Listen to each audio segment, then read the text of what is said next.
and hell awaits. And hell awaits our children because we can't help but mislead our children. Okay, now just hold this vision in mind and first appreciate how little sleep you have lost over this possibility. Okay? Just feel in yourself at this moment how carefree you are and will continue to be in the face of this possibility. What are the chances that we're all going to go to hell for eternity because we haven't recognized the Quran to be the perfect word of the creator of the universe?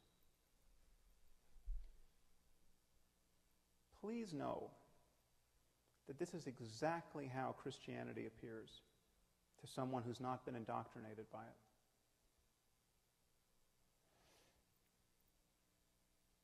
Our scriptures were written by people who, by virtue of their placement in history, had less access to scientific information and facts and basic common sense than any person in this room. Okay, in fact, there's not a person in this room who's ever met a person whose worldview was as narrow as the worldview of Abraham or Moses or Jesus or Muhammad. And most of these people, with a few exceptions, had a moral worldview that was more or less indistinguishable from that of an Afghan warlord today. Okay, and yet Dr. Craig insists that the authors of the Bible knew everything they had to know about the nature of the cosmos and about how to live within it, to guide us at this moment. Okay, I want to suggest to you that this vision of life can't possibly be true.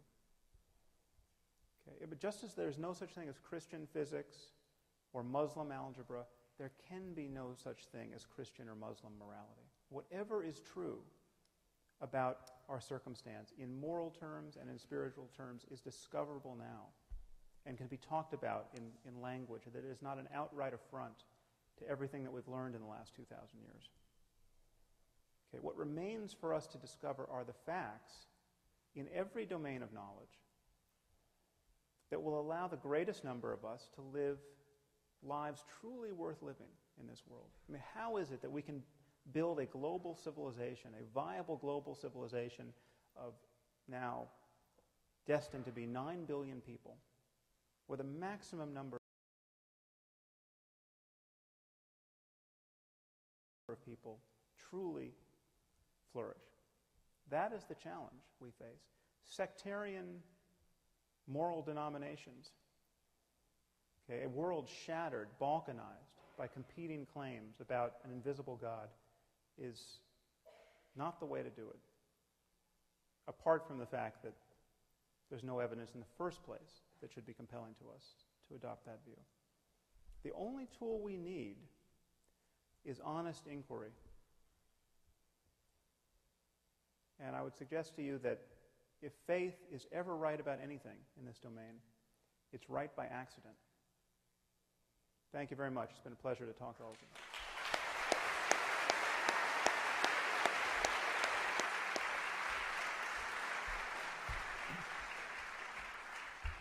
We started 15 minutes late, and so I'm going to allow us to go until 9:15.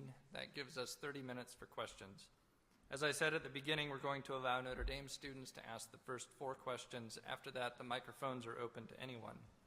We'd like to keep a brisk pace for the questions, so please limit your questions to about 30 seconds, and I've asked the debaters to limit their responses to about 2 minutes. I'll take the liberty of urging people to get quickly to their point if these time limits are violated. We have microphones here and here. I think we have microphones. Oh, good. I can see the microphones in the balcony, so I'll just go in a circuit. Thank you.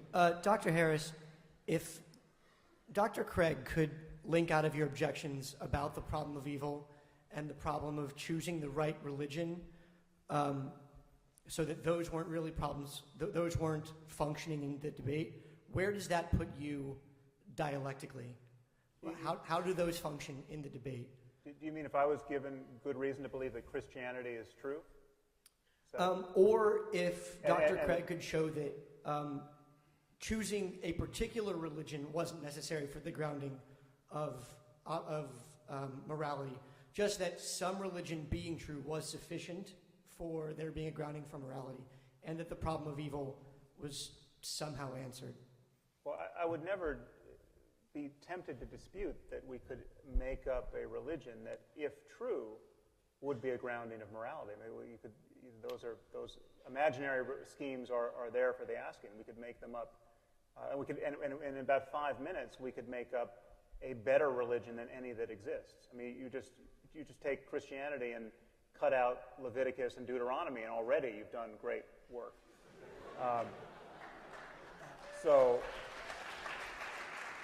And we could rewrite the Ten Commandments in less than 5 minutes and improve upon it.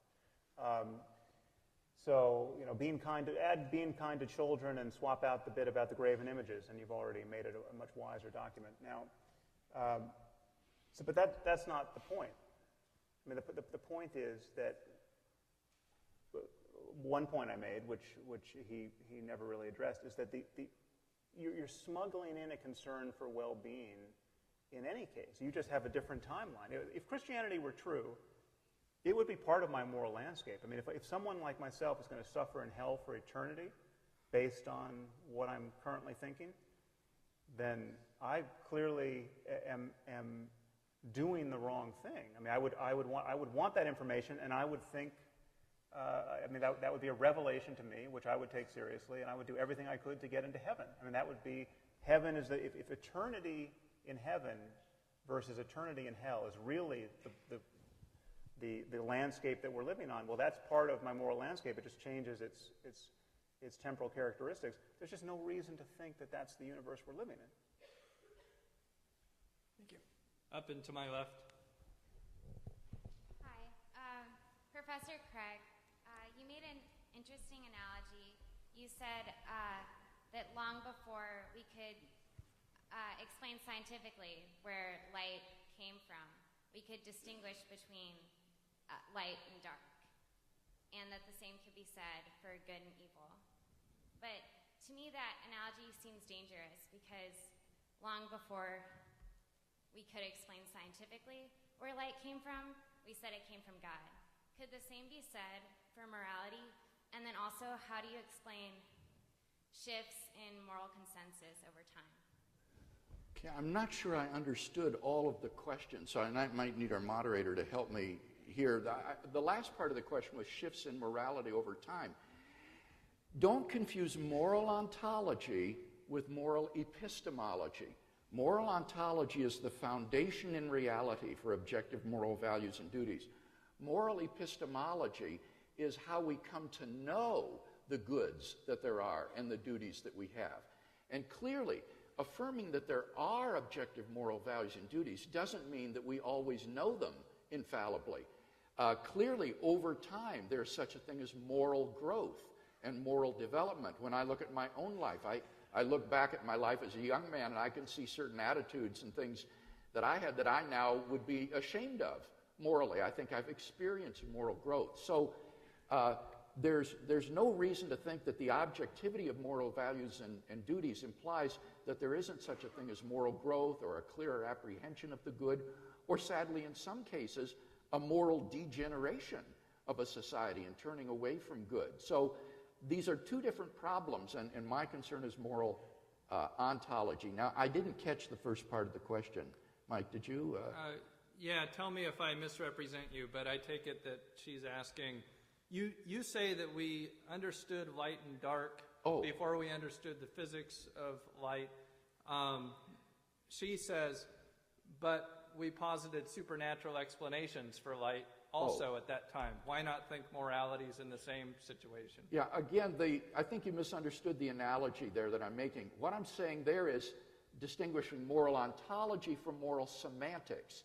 And what I'm saying is I'm not offering a moral semantical theory about the meaning of the words good and evil, right and wrong. I'm talking about their foundation in reality. And so the example of light was simply to give an example of where people understood the meaning of the English word light, even if they didn't know its physical nature in terms of electromagnetic radiation. Can I clarify? Sorry. I get that you're arguing that there needs to be a source for good and evil. That makes sense. So why does that source have to be God? Could it not be that we just haven't discovered what the source is yet? Well, that would be my second contention, that in the absence of God, I can't see any foundation that would be left for affirming the objectivity of moral values, and particularly the value of human beings and conscious life on this planet. And then that second problem about objective moral duties is especially serious, the is-ought distinction, and then the ought implies can problem, no free will. So that would just be to reiterate the arguments I've already given as to why I think in the absence of God, there wouldn't be objective moral values and duties. I allowed the follow-up only because there was misunderstanding, just so you know. Up and to my right. Yeah, I've got a question for Dr. Harris. So a lot of the argument, I guess, I felt like it depended a lot on the definition of good and bad, right and wrong. And I wanted to ask you if you thought it would be possible for there to be, so I've got a two-part question, for there to be a hypothetical God that, scratch everything you know about Judaism, Christianity, Hinduism, create your own new God, and if it would be hypothetical for this God to perfectly align with your definition of moral theory. So say that this God says and commands that good and bad are dependent on the well-being of conscious animals. And then simultaneously to that question, whether you think a God of love does just that.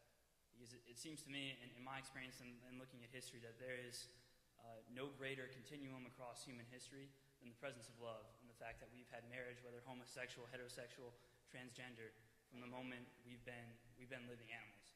And so if that really is the root of our well-being, then how does a God of love not promote well-being? So, but answer the first part first. Yeah. Well, love clearly has a lot to do with our well-being. And if there were a God of love who was really acting like a God of love and was making... the problem is the existence of God doesn't really add to the moral stature of love in that case, because, or the moral stature of the good. I mean, this goes to the Euthyphro dilemma that we haven't spoken about, probably, mercifully. But, I mean, if it's either intrinsically good or it isn't, and for God to say it's good doesn't make it more good, and it's not good by fiat. So he's either saying it's good because it is good, in which case we can just deal with the fact that it is good, or it's just good because he says it's good, but then he can say any evil thing is good, which Dr. Craig's God does rather often, apparently. So, but love is clearly something we desperately want in our lives, and we're right to want it. We're deeply social creatures, and the fear that is sort of circulating here that well-being somehow leaves something out that's important, I think, and I argue at some length in my book, is quite unfounded, because whatever you bring to me which is truly important, you say, okay, you're talking about well-being, but here I'm talking about self-transcending love. This is really important. Well, self-transcending love is probably at the core of the deepest well-being that we can experience as human beings. But likewise, if the Christian hell exists and awaits me, well-being in the end is predicated on avoiding those flames. And so so all of that, you're smuggling in a concern about consciousness and its future changes, whatever you bring in the moral domain. And so I'm saying we must be honest about that. We ground this in consciousness, and then we can talk about how human beings like ourselves can thrive. And I would grant you that love is probably on the top of the list. Down here to my right. Mr. Harris, from my personal experience and from my faith, I find that Christ's first commandment was to love thy neighbor and thy God. And I believe that if you are a Muslim, then you follow through with that. If you are a devout Muslim and you care about the well-being of all mankind. And it's kind of in relation to my next question, which is like, how would a naturalist respond to amazing miracles by God, which, like, say, the miracle of the sun, which was witnessed by 30,000 to 100,000 people in Fatima, Portugal in 1917, as well as miracles of the Eucharist, in which the Eucharist actually starts to form veins and bleed and where this blood is actually tested and is found to be AB positive,